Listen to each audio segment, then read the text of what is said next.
Hello, everyone, and I hope everyone is well amid our lockdown. Today, I'm just going to discuss a theoretical return to play plan when we finally get back. So, when it comes to the question, we have to ask, do we need a plan? And I would say yes, because without a plan, we plan to fail. And without a plan, we will take steps along a journey to a very disappointed athlete, and that's not something that we want. So we need to protect our athletes. And we need to understand that, one, there is going to be detraining. So our athletes are not going to be the same as before this lockdown happened. This then leads to a decrease in fitness, an increase in our fatigue, and then an increase to our injury risk. And injured athletes are not happy athletes. When it comes to injuries, there's going to be certain injuries that are expected after this layoff. So if we go back to normal and we don't have a plan, that can increase our chances of shin splints, muscle strains such as hip flexors, quads, and the famous one being a hamstring.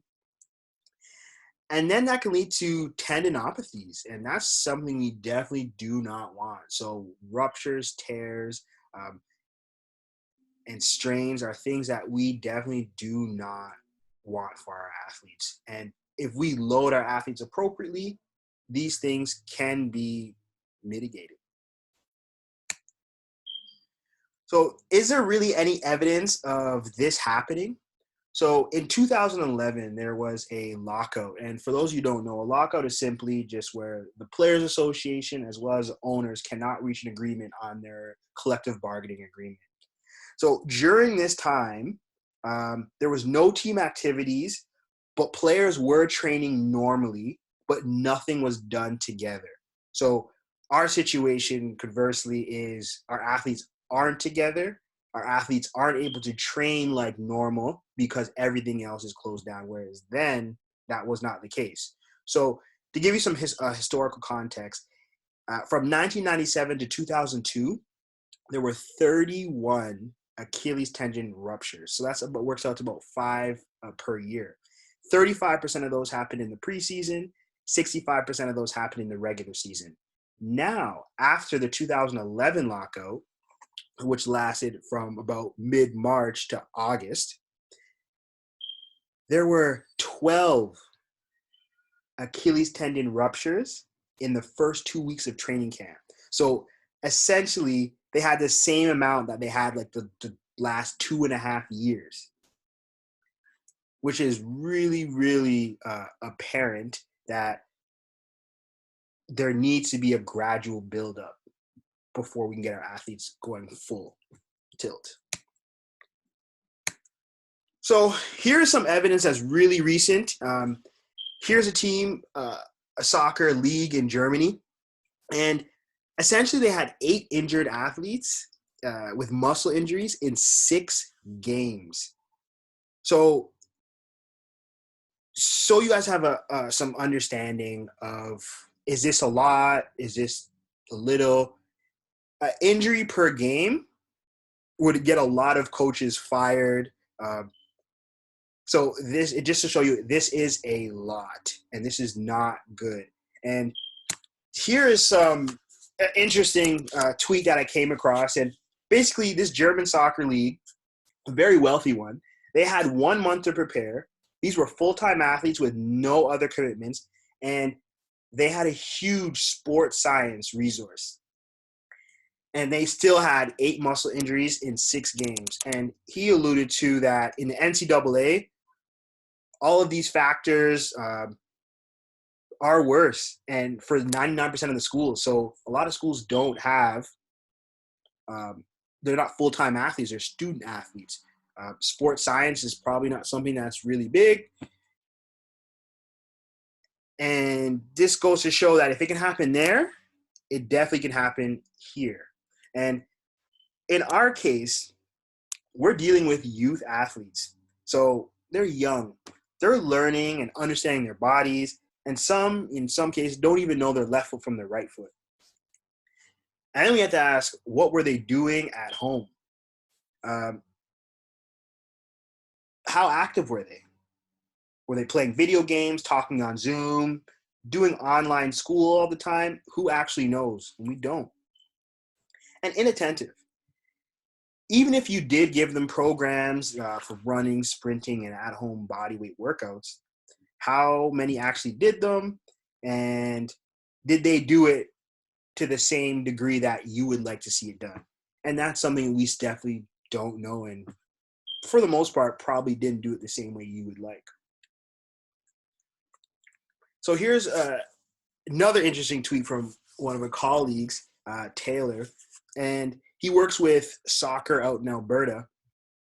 And basically said, with COVID and the return to sport idea, we can't turn this on like a tap. And I would say that majority of Canadian amateur athletes are deconditioned and at risk for injury. In soccer, it's very different going from a 5x5 kitchen grid to a larger small-sided game or 11v11. Consideration of programming is key here. Coaches can't try and make up for lost time. This is important. We must think through our session plans and allow athletes to readapt to the demands of the sport. If we go 100% on day one, we are asking for trouble. And this is a soccer case where there's a lot of running, things of that nature. But what's different from soccer and rugby, obviously, is the fact that we are involved in high collisions, a lot of contact, so which actually increases our risk of injury. So if our athletes are deconditioned, fatigued, and we're going into these contact efforts, the chances of injury go through the roof. So how do we mitigate injury risk? So these are some questions that we actually need to ask ourselves. How do we combat practice stress? How long should practice be? How do we protect the athletes from themselves? So practice. What is too much? So normal practices at high school levels, for the most part, is 60 to 90 minutes. And when we first start back, we may want to start thinking, okay, maybe we want to make practice 45 to 50 minutes and then look to increase it by 5 or 10 minutes per practice or per week. But ultimately, it's really on you as coaches to evaluate and judge the quality of practice. So if the quality of practice is really poor, maybe you just want to cut some things out. And really and truly, a plan is only as good as the paper is written on. So there's obviously other things that come along that make us, possibly change our plan. So some of the things you need to ask yourself as coaches is, how did practice look today? How do the players look tired?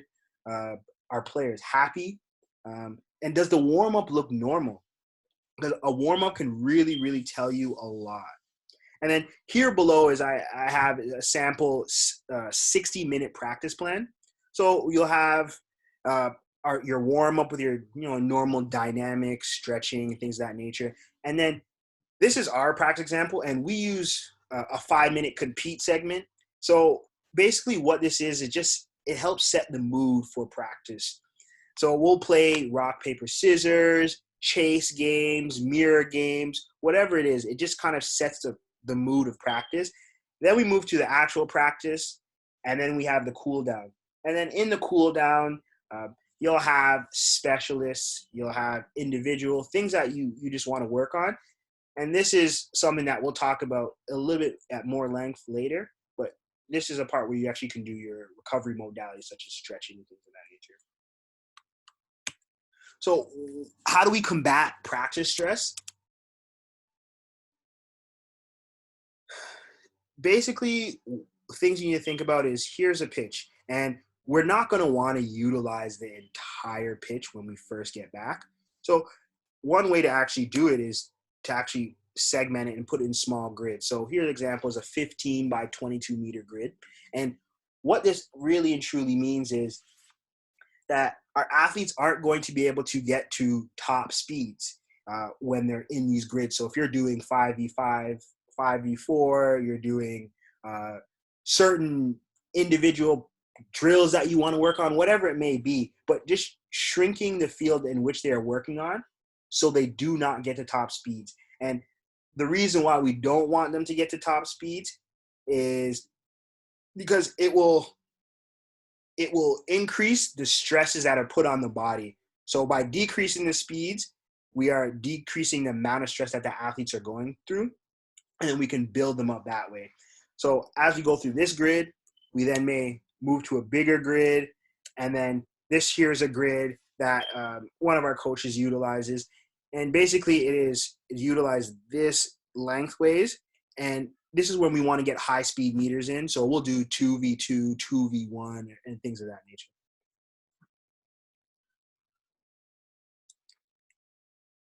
So as I talked about earlier, what that practice plan is and how we go through our warm up, compete, the actual practice, and the cool downs.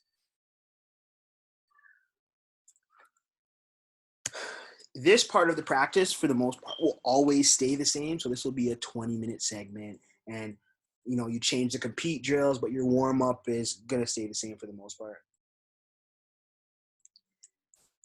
The practice itself is where you're going to look to add actual time to your practice. So this will turn from 25 to 30 to 35 minutes.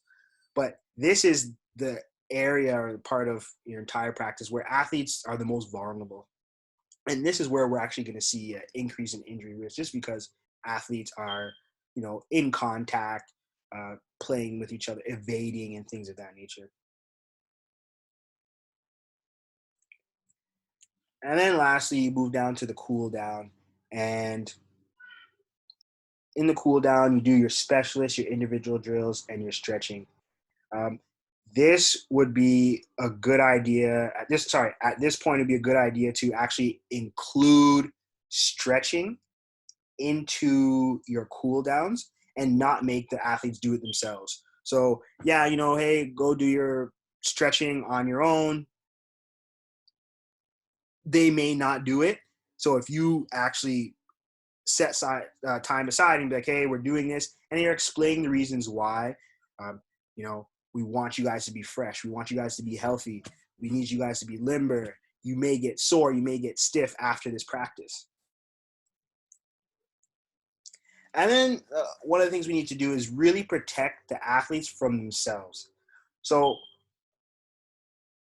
what this means is we don't want them going 100% out of the gate. You got to think they've been cooped up. They haven't seen their friends. They want to play rugby. They'll be eager to get back. Adrenaline will be really high at this point.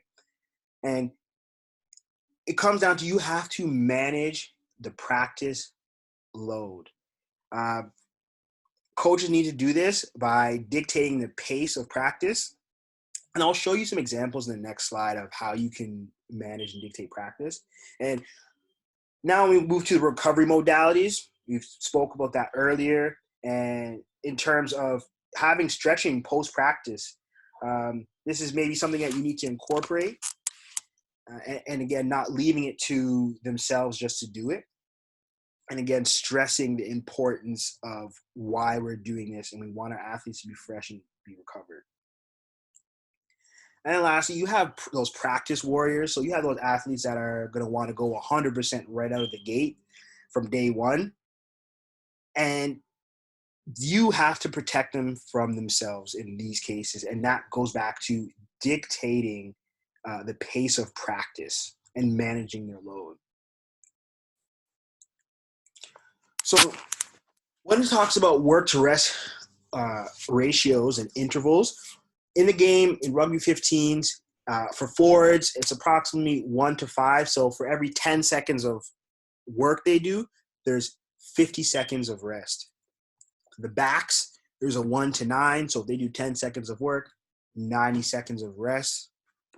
And now in training, I'm not sure about what it's like in your current environment, but in our current environment, we work with about a 1-to-1 work to rest ratios when we're performing any kind of drills in a team-like setting or a small-sided game. And our drill lengths, for the most part, are 50 to 60 seconds. So if we're working on a 1-to-1 work-to-rest ratio, we'll do 15 seconds work, 15 seconds rest, and so on and so forth. Now when we do speed-oriented drills, So going back to a few slides ago, I discussed when they work in those channels and we're doing chase games, 2v1 or things like that. We want our efforts to be all out, but they're less than 8 seconds. And then with this work to rest ratio, we're looking at 1 to 10. So if they are doing 4 seconds work, there's going to be 10 seconds, 4 seconds work. There's going to be 40 seconds of rest. And our whole goal is to increase the quality of that drill that we're trying to do. And we're not looking for a conditioning effect from it. But now, given our current situation, it would be wise to kind of increase that work to rest ratio in the sense of you have a 1 to 4, and then you can decrease it as our athletes move forward and get fitter. So they do a 15-second drill, then you're going to have 60 seconds rest. And this is actually really a good way that you as a coach can dictate practice. If you want them to work really hard, but you want them to have recovery so that they don't increase their injury risk, they don't get fatigued, and things of that nature.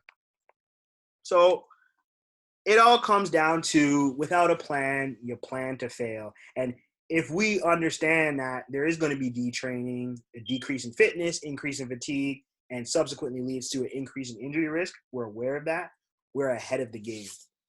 And with our plan, we're like, okay, we're planning that they're going to be detrained. We know that they're going to be decrease in fitness, increase in fatigue, and increase in injury risk. That sad rugby player without that plan is now going to be a happy rugby player because we are taking care of these athletes and we're keeping them healthy, which is the most important thing. So that concludes my presentation. I'd like to say thank you to anyone who's watching this. And this is where you can contact me. And yeah, I hope you guys have a great day. Stay safe.